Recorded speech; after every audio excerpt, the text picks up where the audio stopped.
Starting June 9, 2025, the United States will enforce a total travel ban on 12 countries, marking a dramatic escalation in border control measures and international relations.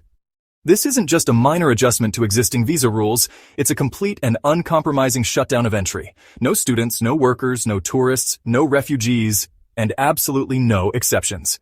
Airports are already feeling the impact, with confusion and heartbreak spreading among travelers and families. President Donald Trump's executive order blocks all visa types, citing urgent national security concerns and the need to prevent potential threats. The administration claims this move is necessary to protect American lives and interests, but the decision has ignited fierce debate.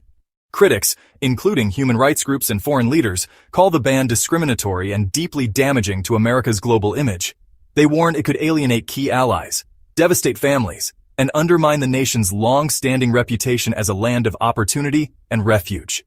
In this episode, we'll break down the administration's stated reasons for each country's inclusion, examine the realities on the ground, and explore the profound human cost of this sweeping policy. We'll also look at the international response and what it means for global travel. What does this mean for those caught in the crossfire, families, students, and workers whose lives have been upended overnight? Let's dive in and uncover the stories behind the headlines. Afghanistan, a country left in turmoil after the U.S. withdrawal, now under Taliban rule. The sudden shift in power has left millions of Afghans facing an uncertain and frightening future as the world watches from afar. Once bustling cities are now gripped by fear and uncertainty, and the dreams of a generation are slipping away. Human rights, especially for women and girls, have collapsed. Decades of progress have been erased almost overnight. Women who once worked, studied, and spoke freely are now silenced, forced back into the shadows. Girls are denied education, their futures stolen before they even begin. The economy is in freefall, and international aid is drying up. Families struggle to find food, jobs have vanished, and the cost of basic necessities has soared. Humanitarian organizations are overwhelmed, unable to reach those most in need. Many Afghans who supported U.S. efforts were promised safety, but now face Taliban reprisals with no escape route. Interpreters, activists, and their families live in constant fear, hiding from those who see them as traitors. The administration cites instability, extremist groups, and the lack of a reliable government as reasons for the ban. Officials argue that the risks are too great and that the security situation is simply too volatile to allow safe passage. Vetting is nearly impossible, they argue, making the risk too high. Thousands of visa applications sit untouched, while desperate families wait for answers that may never come. For Afghans, this ban feels like a final betrayal, abandoning those who risked everything for American promises. The sense of trust, once strong, has been shattered, leaving only heartbreak and anger in its place. The consequences are devastating. Hope extinguished for thousands still trapped. Children go hungry, families are torn apart, and entire communities are left to fend for themselves in a world that has turned its back. It's a stark reminder of the long-term costs of foreign policy decisions, lives changed forever, and a nation left to pick up the pieces in the aftermath. Myanmar's brief democratic experiment ended with a brutal military coup in 2021. The junta's crackdown has killed thousands and displaced many more, while ethnic minorities like the Rohingya face ongoing persecution.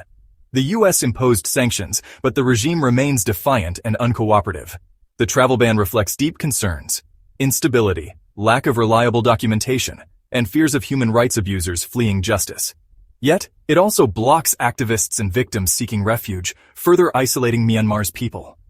Is this pressure on the regime, or punishment for the oppressed? The line is painfully thin. Next is Chad, surrounded by conflict and plagued by its own instability, is back on the U.S. travel ban list. Despite past cooperation on counterterrorism, concerns about weak vetting, lost passports, and political turmoil persist. The recent transition of power after President Déby's death has only deepened uncertainty. U.S. officials worry Chad could be a transit point for threats, or that its security standards have slipped. For Chadians, the ban is a blow, impacting students, families, and diplomatic ties. Once a partner, now under suspicion again. The message: security lapses have consequences. Next up, the Republic of the Congo, Congo-Brazzaville, faces a U.S. travel ban despite not being a typical security hotspot. Persistent concerns about corruption, governance, and document integrity may have tipped the scales. The U.S. cites risks of illicit financial flows and unreliable vetting. For ordinary Congolese, the ban is a shock, cutting off opportunities and raising questions about transparency. Is this a targeted response to specific threats, or a broad stroke in a complex region? The lack of clarity leaves many in the dark. Next is Equatorial Guinea. Oil-rich, tightly controlled, and deeply corrupt, now faces a U.S. travel ban. President Obiang's regime is notorious for human rights abuses and lack of political freedom. U.S. concerns focus on corruption, compromised travel documents, and possible security risks. The ban strains already tense relations and further isolates ordinary citizens. For those seeking escape or opportunity, the door is now closed. Is this about punishing the regime? Or are there deeper security fears? The answer remains opaque. Next, Eritrea, often called Africa's North Korea, is one of the world's most repressive and isolated states. Indefinite national service and a lack of basic freedoms drive thousands to flee each year. The U.S. cites severe human rights abuses, non-cooperation on deportations, and unreliable documentation as reasons for the ban. For Eritreans, this closes a rare escape route, trapping many in dire conditions. The regime is unlikely to change, but the people pay the price: security or collective punishment. The debate continues. The suffering is real. Next up, Haiti, battered by disaster and gang violence, is now almost ungovernable. Gangs control much of the capital, and millions face hunger and displacement. The U.S. ban cites extreme instability and the inability to vet travelers as key reasons. For desperate Haitians, this blocks a vital escape route and hope for safety. Critics argue it punishes victims and ignores America's obligations to protect refugees. The humanitarian crisis deepens, and the U.S. door slams shut. The world watches as Haiti's plight worsens. For over 40 years, U.S.-Iran relations have been defined by deep hostility and suspicion. From the 1979 Iranian Revolution and the hostage crisis, to nuclear standoffs and proxy conflicts across the Middle East, the two nations have rarely found common ground. Layers of mistrust have only grown thicker, fueled by accusations of espionage, sanctions, and military posturing. The world has watched as each side accuses the other of destabilizing the region, making reconciliation seem almost impossible. Against this backdrop, Iran's inclusion in the U.S. travel ban comes as little surprise. American officials cite concerns over terrorism, cyber attacks, and Iran's refusal to cooperate on security matters. The U.S. government points to a pattern of behavior: support for militant groups, alleged cyber operations, and a lack of transparency as justification for the sweeping restrictions. But the impact of the ban goes far beyond politics. It disrupts the lives of millions of ordinary Iranians, separating families for years, halting the dreams of students and professionals, and closing doors to those seeking new opportunities or reunification with loved ones. For many Iranians, the United States has long represented hope, freedom, and a chance for a better future. Now that hope is replaced by disappointment and frustration, as they face near-total exclusion from a country they once admired and aspired to join. Critics argue that the policy amounts to collective punishment, unfairly targeting an entire population for the actions of their government. They warn that such measures fail to distinguish between the regime and the people, undermining the very values the U.S. claims to uphold. Some fear the ban will only empower hardliners within Iran, fueling anti-American sentiment and deepening the country's isolation from the world. The policy risks closing off avenues for dialogue and reform, making future engagement even more difficult.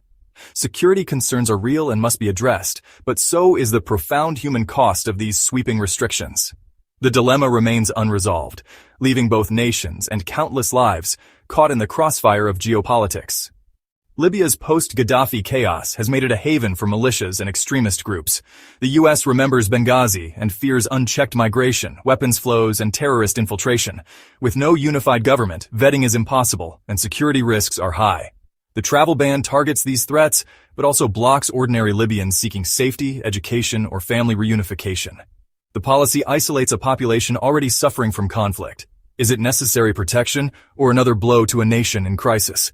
The answer is as fractured as Libya itself. The human toll is undeniable. Somalia's decades-long civil war and al-Shabaab's ongoing insurgency keep it on the U.S. travel ban list. The government's limited control and unreliable documents make vetting nearly impossible.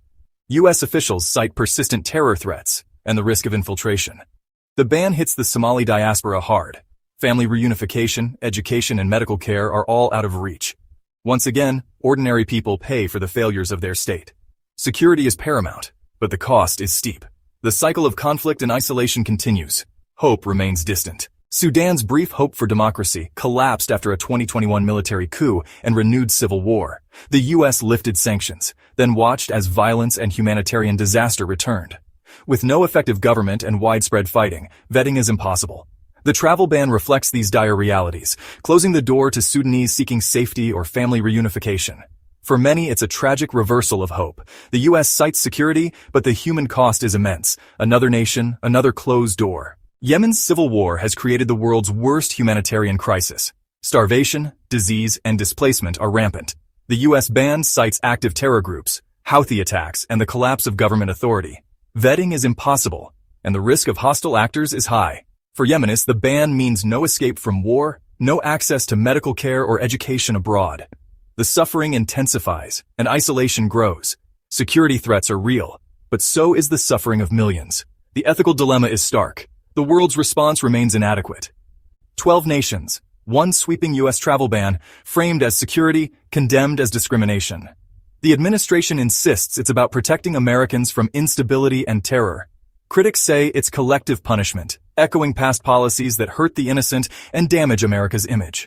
Families are torn apart, dreams shattered, and hope lost for many seeking refuge or opportunity. The debate is fierce: security versus compassion, protection versus principle. What's your take? Comment below and follow for updates as this story unfolds. We'll keep asking tough questions and bringing you the facts.